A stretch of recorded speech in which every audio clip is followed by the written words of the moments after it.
이 집안에서 어머니는 그냥 조용히 계시면 돼요. 니들 결혼식에서 날 지웠지. 이제 내 인생에서 너희를 지울 차례야. 내가 국밥 팔아 대학까지 보냈는데 네가 날 창피하다더라. 사진을 지워? 그럼 난 이제 너희 기억에서도 사라져 줄게. 대신 조용히는 안 해. 이게 다 저장돼 있어. 문자, 녹음, 통장까지 이제 니들 끝났어.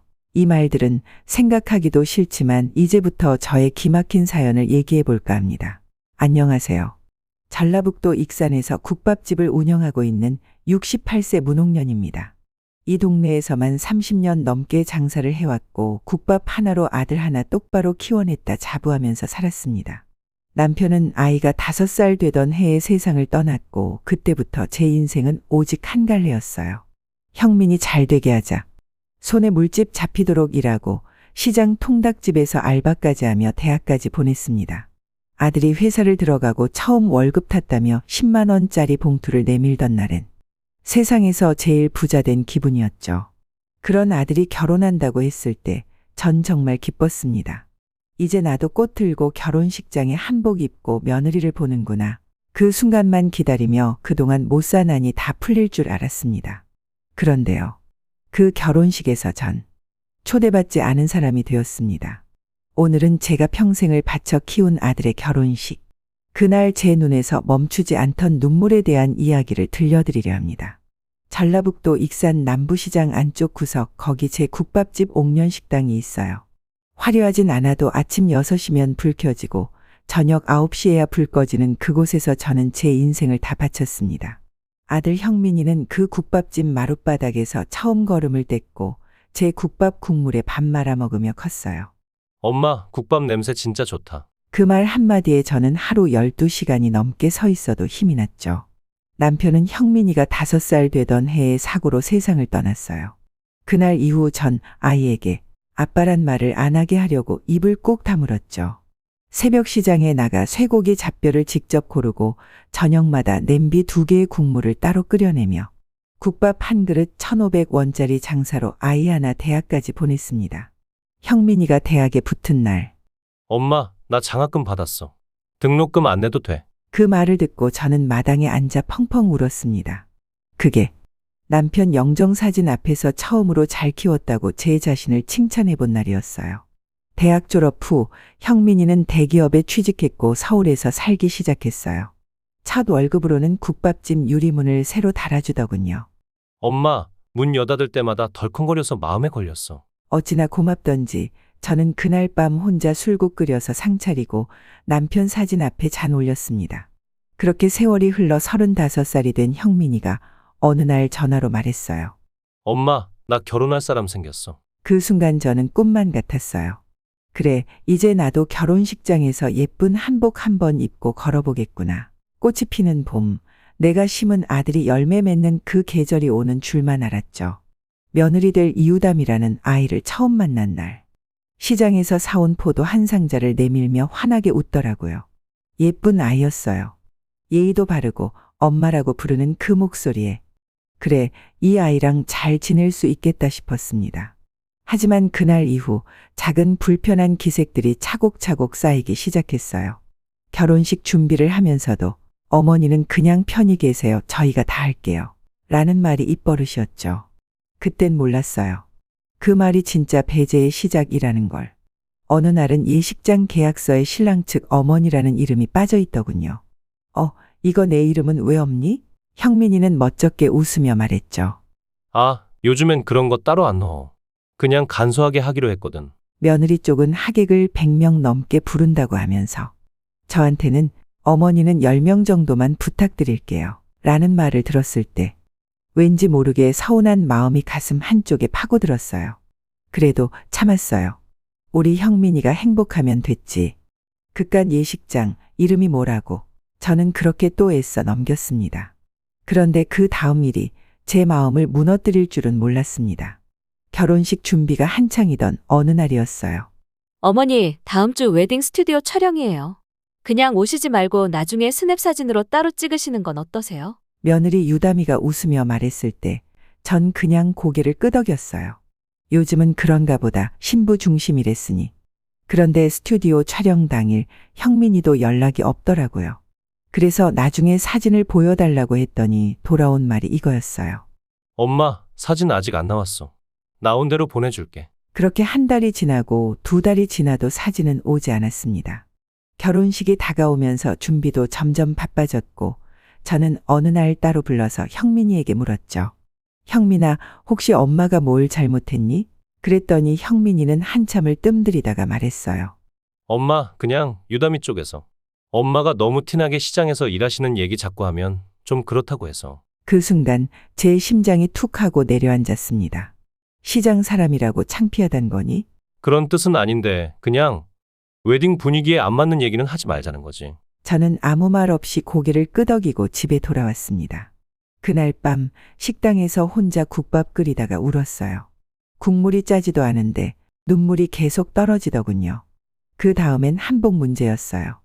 예복 맞추러 간 날 유담이 어머니는 디자이너 한복샵에서 피팅하고 있었고 저는 옆에 서서 그냥 구경만 하고 있었죠.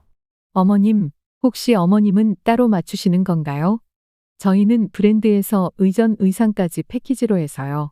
디자이너 직원이 물었을 때 유담이 엄마가 슬쩍 저를 보며 말했어요. 어머니는 시장 다니시니까 편한 스타일 좋아하시죠? 그 말에 눈치껏 웃었지만 뺨이 화끈거렸습니다. 그게 웃어야 할 자리인지 도망쳐야 할 자리인지조차 모르겠더군요. 그러던 중 식순표를 보게 된 날이 있었습니다. 거기엔 유담이 아버지가 축사, 유담이 삼촌이 사회, 유담이 어머니는 포토월 리셉션. 형민이 아버지는 별세로 적혀 있고 제 이름은 어디에도 없었습니다. 형민아, 엄마 이름은 왜 없어? 아, 그냥 요즘은 가족 이름 안 적는데. 그때였어요. 유담이가 제 앞에 앉아 웃으며 말했죠. 어머님, 걱정 마세요. 저희가 어머님 목까지 다 해드릴게요.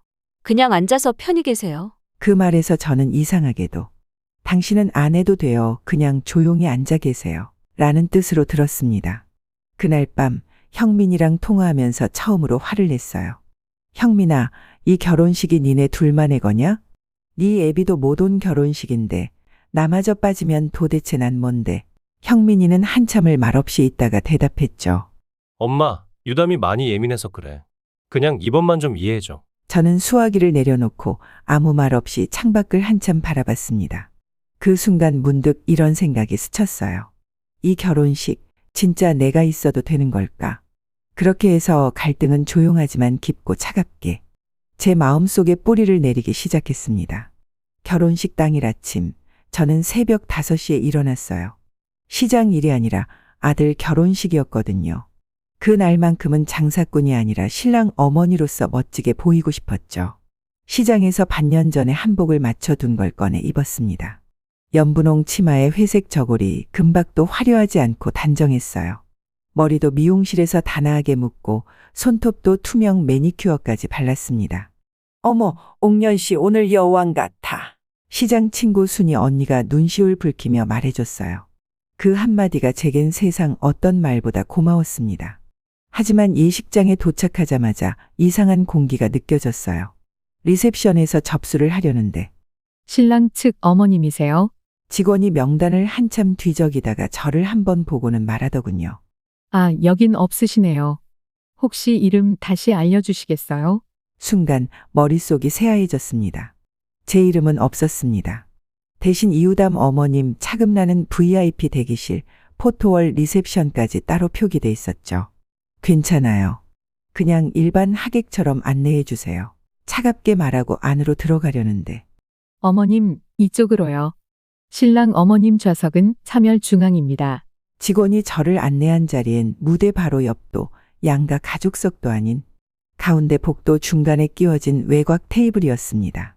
가슴이 철렁 내려앉았습니다. 이게 내가 있을 자리인가? 유담이 어머니는 전용 화장실을 쓰며 메이크업팀 2명이 따라붙었고 사진작가가 계속 포토월에서 그녀를 찍고 있었어요.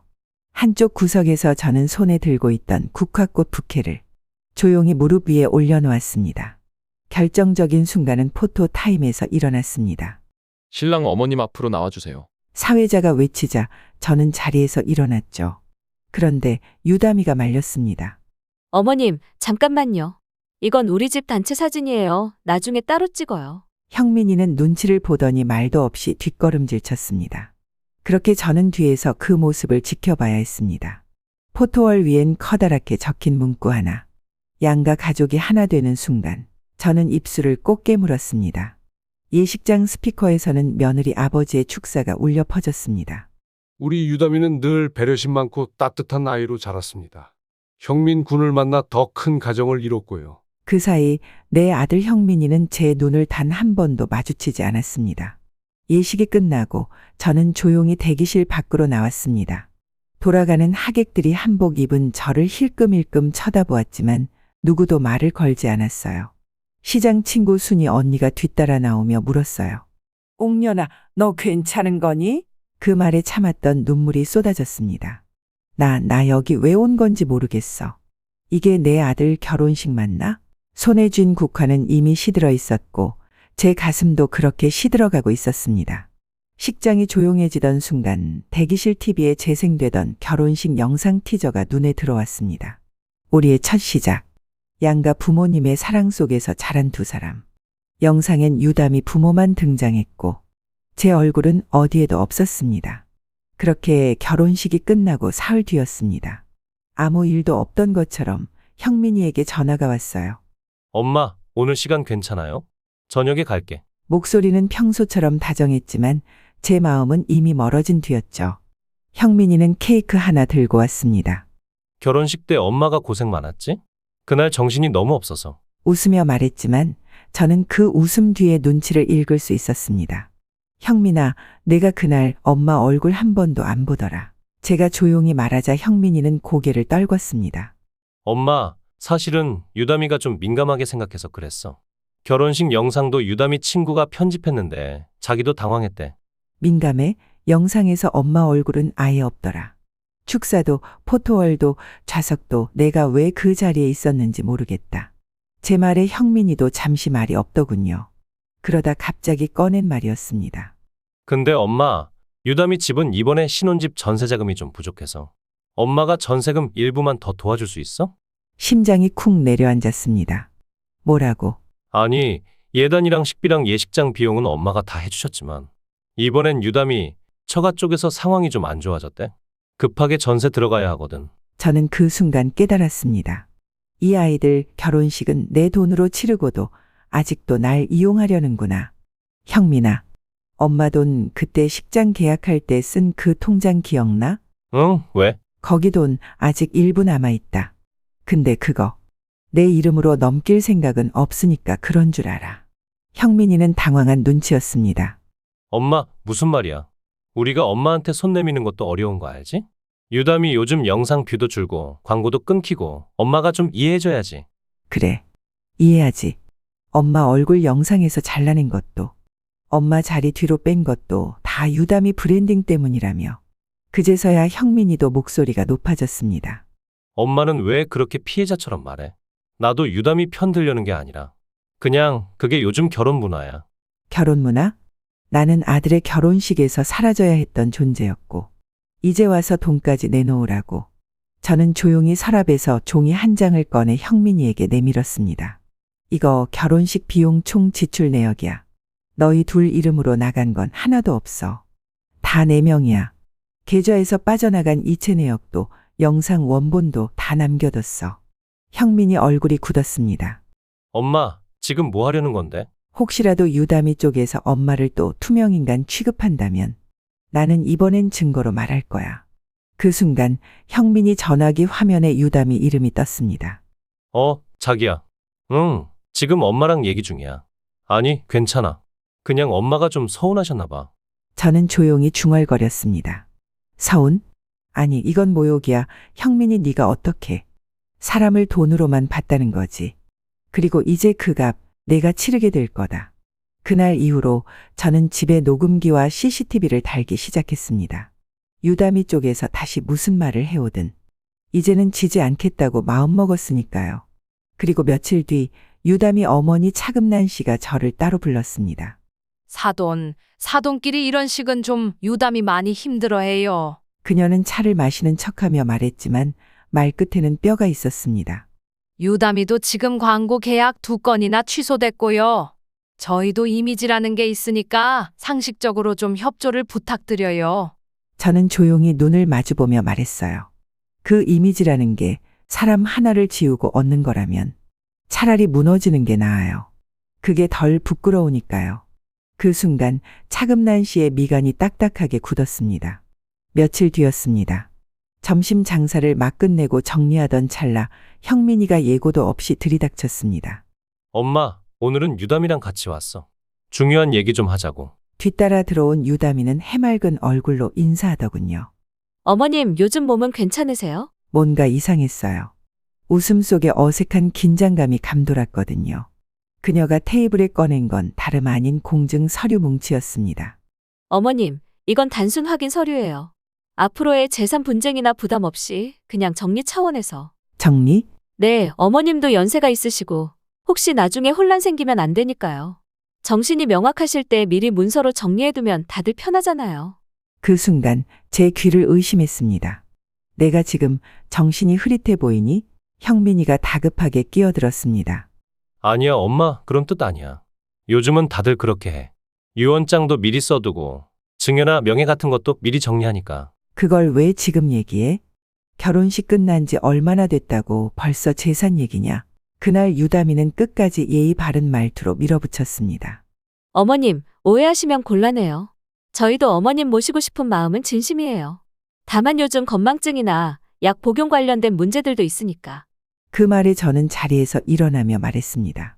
그만해. 더 들으면 내가 미칠 것 같으니까. 어머님, 그럼 병원에 한번 다녀오시는 건 어때요? 간단한 진단이니까 거기에서 문제 없다고만 나오면 그때 가서. 너 지금 나를 치매라고 몰아가려는 거니? 형민이는 머리를 감싸주며 말했습니다. 엄마, 그게 아니라니까. 그냥 확인 차원이라니까. 그날 이후 아들과 며느리는 서서히 태도를 바꾸기 시작했습니다. 전화는 점점 줄어들었고 찾아오는 대신 문자로만 요구를 해왔어요. 어머님, 지난번 서류는 검토해 보셨어요? 은행 계좌 정리는 생각해 보셨죠? 요즘 보이스피싱도 많고. 어머님, 경비실에도 부탁드렸어요. 혹시 외출하실 땐 체크 좀 해주신다고요. 저희가 어머님 안전을 위해 CCTV도 한 대 설치해두려 해요. 점점 더 감시의 틀 안으로 들어가는 느낌이었습니다.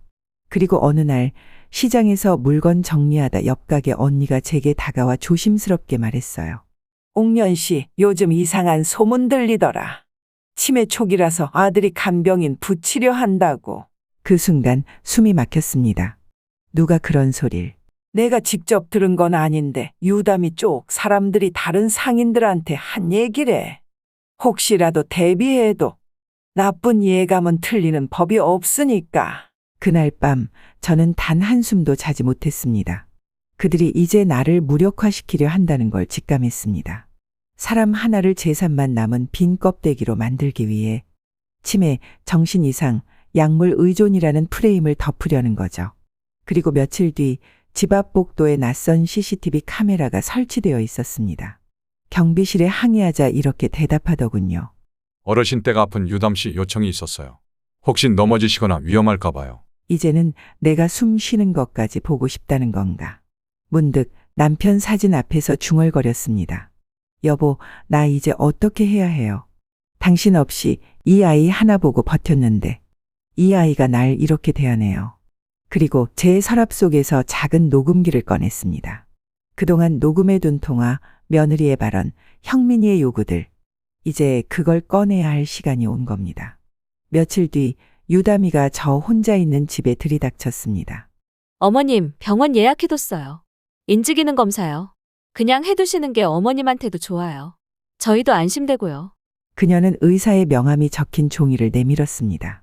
어머님, 이건 그냥 절차일 뿐이에요. 어머님 건강을 위해서라도. 저는 조용히 그 종이를 집어들고 종이접기 하듯 접었습니다. 그리고 입을 열었죠. 녹음 중이야. 네? 지금 이 대화 녹음되고 있어. 유담이의 얼굴이 순간 굳어졌습니다. 어머님, 지금 뭐 하시는 거예요? 며느라, 넌 지금 시어머니를 치매 환자로 몰고 가는 중이야. 정신질환자 프레임 씌워서 재산명에 넘기려는 거. 그거 다 증거 남기고 있어. 어머님, 저희가 얼마나 어머님 위해서. 됐고, 너랑 형민이랑 통화한 것도 다 녹음돼 있어. 내가 영상에서 날 뺀 이유도, 계좌 정리 요구한 것도, 그리고 CCTV 설치한 것도 경비실 동의 없이 불법이야. 유다미는 말문이 막혔습니다. 그 순간 집 한쪽 문이 열리고 순이 언니가 들어왔습니다. 문 밖에서 대기 중이었죠. 유담 씨, 우리 옥년이가 만만해 보여도 사람 하나는 끝까지 가는 성격이에요. 변호사랑도 이미 얘기 다 끝났고요. 유다미는 얼굴이 새빨개지더니 문을 꽝 닫고 나갔습니다. 그날 밤 저는 변호사 사무실을 찾았습니다. 녹취록, 문자, 계좌이체 내역, CCTV 요청서. 이거 다 가져왔습니다. 변호사는 자료를 하나하나 훑어보며 고개를 끄덕였습니다. 이 정도면 충분하십니다. 명예훼손, 재산 강요, 사기 미수 다 들어갑니다. 손이 떨렸지만 저는 끝까지 말했습니다. 고소장 접수해 주세요. 이제 저 절대로 더는 물러서지 않을 겁니다. 며칠 후 문 앞에 형민이가 찾아왔습니다. 그 얼굴엔 놀람과 분노 그리고 두려움이 섞여 있었습니다. 엄마, 이게 무슨 짓이야? 유담이 지금 무서워서 집 밖도 못 나가. 그게 무서워야 하는 건 유담이가 아니라 내가 아니니? 엄마, 그게 아니잖아. 그동안 우리가 어떻게 살아왔는데. 그래, 내가 어떻게 살았는지 너는 알아.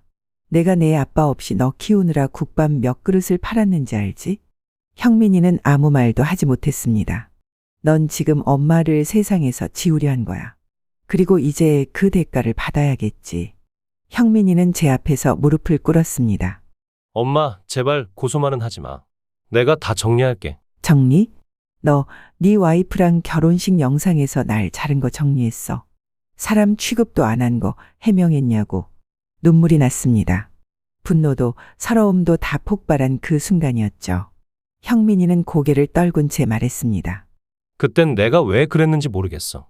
그냥 유담이 눈치 보느라 나도 바보 같았어.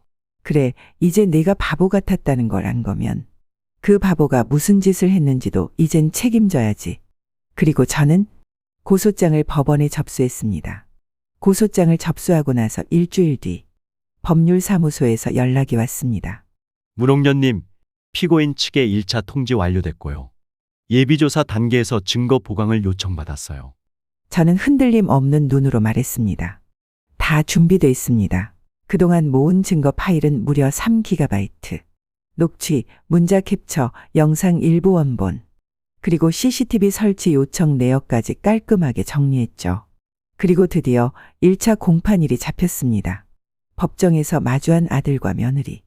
형민이는 고개를 들지 못했고 유다미는 진한 화장으로 감정을 감추려 했지만 법정에 울려 퍼진 녹취는 모든 걸 뒤엎었습니다. 어머님, 저희 브랜딩에는 그 이미지가 안 맞아서요. 영상의 시어머니 분량은 조금만. 그게 요즘 방식이에요. 엄마 정신 좀 흐릿하신 것 같다고 유담이가. 판사는 얼굴을 찌푸리며 말했습니다. 피고인들, 이건 명백한 정신적 폭력입니다. 피해자에 대한 사회적 모욕 그리고 부당한 경제적 요구가 확인됐습니다. 그리고 이어진 진술. 피고인들은 피해자의 통장 잔고를 파악한 뒤 전세자금 명목으로 반복적 금전 요구를 했으며 영상 제작자에겐 시어머니를 배제하라는 편집 지시가 있었고 이는 다수 증언 및 통화 기록으로 입증되었습니다. 법정 한켠에선 제 이웃 순이 언니가 증인석에 앉아 말했습니다. 그날 저도 결혼식에 갔습니다. 옥년이가 어디 앉았는지도 모를 정도였어요. 다들 신랑 어머니 어디 있냐 물었죠. 투명 인간이더라고요. 그리고요, CCTV요? 아파트 경비가 그랬어요. 유담 씨가 혹시 치매 오신 것 같아라고 했다고요. 법정 분위기는 순식간에 얼어붙었습니다. 판사는 마지막으로 물었습니다. 피고인들, 혐의를 인정하십니까? 아들 형민이가 입을 열었습니다. 모든 게 사실입니다. 엄마한테 정말 죄송합니다. 유다미는 고개를 절레절레 흔들며 말했습니다. 저는 그런 의도가 아니었어요. 전 그냥 요즘 트렌드를 따른 것뿐이에요. 판사는 고개를 젓고 말했습니다. 이 사안은 단순한 오해가 아닌 가족 내에서 발생한 구조적 무시와 배제입니다. 피해자에게 정신적 손해배상을 명합니다. 그날 이후 유담의 유튜브 채널에는 악성 댓글이 수백 개 달리기 시작했습니다. 시어머니 영상 삭제녀 드득, 브랜딩, 인간부터 다시 해라. 어머니를 이용해서 결혼식 치른 다음 정말 버린 거냐? 광고주는 하나둘 손을 떼었고 협찬 브랜드는 공식 해명 요청을 보냈습니다. 형민은 회사에서 인사팀 면담을 받고 지방지사 발령을 받았습니다. 그리고 저는 아무 말도 하지 않고 남편 영정 사진 앞에 앉아 조용히 말했습니다. 여보, 나 이제 조금 후련해요.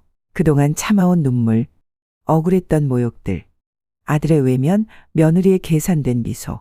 그 모든 것이 이제는 저보다 그들 쪽에서 더 무거운 짐이 되었을 겁니다. 고소를 마치고 한 달이 지난 지금 국밥집 옥년식당은 여전히 아침 6시면 불이 켜집니다. 하지만 전보다 한결 여유 있는 표정으로 국을 끓이죠. 손님들은 요즘 저를 보면 웃으며 한마디씩 해줍니다. 사장님, 그 며느리 이야기 저희 딸도 봤어요. 용기 내주셔서 감사해요. 우리 엄마도 당했었거든요. 영상 보고 울었어요. 누군가에겐 그저 시댁 갈등일지 몰라도 누군가에겐 평생을 뒤흔드는 일이었습니다. 그날 법정에서 아들 형민이의 얼굴을 보며 전 처음으로 이 아이를 낯설다고 느꼈어요. 하지만 동시에 제 안의 응어리가 조금씩 풀리는 것도 느꼈습니다. 형민이는 지방 발령을 받고 잠시 분가했지만 얼마 전 조용히 저를 찾아와 이렇게 말했습니다. 엄마, 매주 수요일 봉사활동 하시는 거. 저도 끼워주실 수 있을까요? 그 순간 저는 무슨 말부터 해야 할지 몰라 그저 고개만 끄덕였습니다. 아, 용서는 이렇게 시작되는 건가? 유담은 SNS를 비공개로 전환했고 최근엔 진심 어린 사과문을 변호사를 통해 보내왔습니다. 어머님, 죄송합니다. 제가 한 말과 행동이 누군가의 존재를 지우는 일인 줄 몰랐습니다. 진심으로 사과드립니다. 저 자신을 돌아보겠습니다. 지나간 시간들을 돌이켜보면 왜 나는 엄마라는 이유로 아무런 의심 없이 헌신하고 감사보다 당연함으로 대접받았던 걸까? 저는 이제 이렇게 말하고 싶습니다. 세상 모든 부모님들, 절대로 참지만 마세요. 참는 게 미덕이었던 시대는 끝났습니다. 그리고 이 사연을 보는 여러분, 혹시라도 비슷한 상황을 겪고 있다면 사랑이라는 이름으로 스스로를 지우지 마세요. 여러분은 어떻게 생각하시나요? 부모와 자식 사이의 예의와 존중. 그게 먼저 아닌가요? 오늘 제 사연에 마음 한 자락 울림이 있으셨다면 좋아요와 구독 그리고 여러분의 생각을 댓글로 나눠주세요. 그 댓글 하나하나가 누군가에게는 큰 용기가 될 수 있습니다. 그리고 기억해 주세요. 존중은 나이가 주는 게 아니라 사람의 마음에서 나오는 겁니다. 감사합니다.